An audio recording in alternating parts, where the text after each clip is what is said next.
All right, let's bring in once again Tennessee Congressman Tim Burchett. He's a member of the House Oversight and Foreign Affairs Committees. Congressman, we saw you adjusting your camera. You look great, so let's talk about this. The Transportation Secretary yesterday throwing shade at you and your colleagues about the threat of pulling funding from the DOT. Your response? Well, first of all, I actually like Transportation Secretary Buttigieg, but the obvious thing is that he just keeps regurgitating these tired old points that everything's tied to inclusion and environmental justice. And the reality is, ma'am, is that these tired points are not going anywhere with the American public. Nobody's checking somebody's credentials as they're flying an airplane to see what color they are or who they slept with. They just want to know if they can fly the dadgum plane. It's in every other instance in transportation, and it's not all tied to that.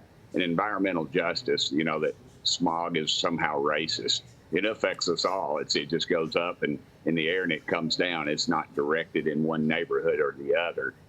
But they've used these points over and over and over, and that's why the satisfaction is so low with this Secretary of Transportation. We tried to use what's called the Holman rule and actually zero out his pay because of our dissatisfaction with these woke policies, and it just doesn't ring true with the American public. And you know, and honestly, their goal is an attack on internal combustion and coal fire and eventually, I guess, nuclear, because they've not allowed any nuclear plants to come online.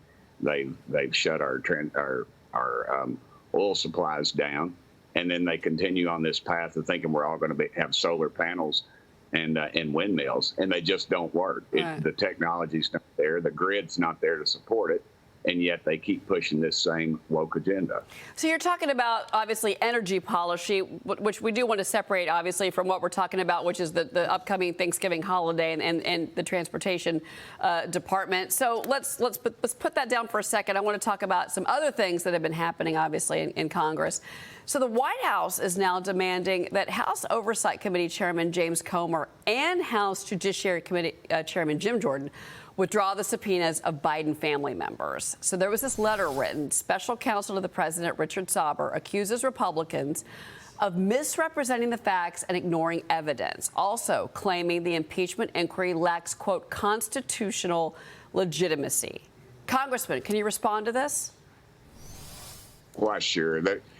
There's $24 million that's been paid into the Biden crime family, and it's been paid down to even their minor grandchildren. I think one little girl was 12 or 13 years old and was paid money from some of these corrupt foreign investors. Every time that Joe would fly over to another country, all of a sudden Hunter would end up on the board in that country, and then lo and behold, he would receive a real big check, and then his brother would as well, and you could follow the money way. And then now, with the Chinese Communist Party, you can follow that money right back to Joe Biden.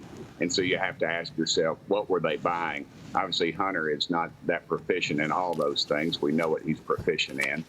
And then the money is flowed back to that family, and you have to ask yourself, what in the world were they buying? They were buying influence. And I think that the Al Capone defense is what's going to end up eventually getting them. $24 million that we know of, and there's no clear evidence that they paid 1 red cent in taxes.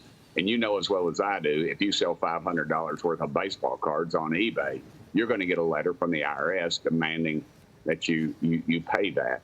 You pay the taxes on that. Yet somehow the Biden family has escaped all these things. So what are they getting? They're getting influence from corrupt officials, and we're worried if that influence is still there, especially with the ongoing conflict with the Chinese Communist Party. I think America should be paying very much attention to this.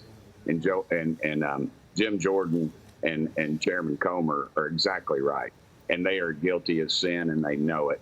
And the Biden family, that's why they're squealing so loud. They don't want to come before us because they will either plead the fifth or get nailed to the wall on this thing. Well, they're gonna fight it. They're gonna fight. Obviously, they and the lawyers are gonna fight it. And even Hunter Biden's attorney, when these subpoenas were first issued, made the comment, well, he looks forward to speaking in a public forum. I have a feeling that has nothing to do with the committees that he's being asked to testify in front of.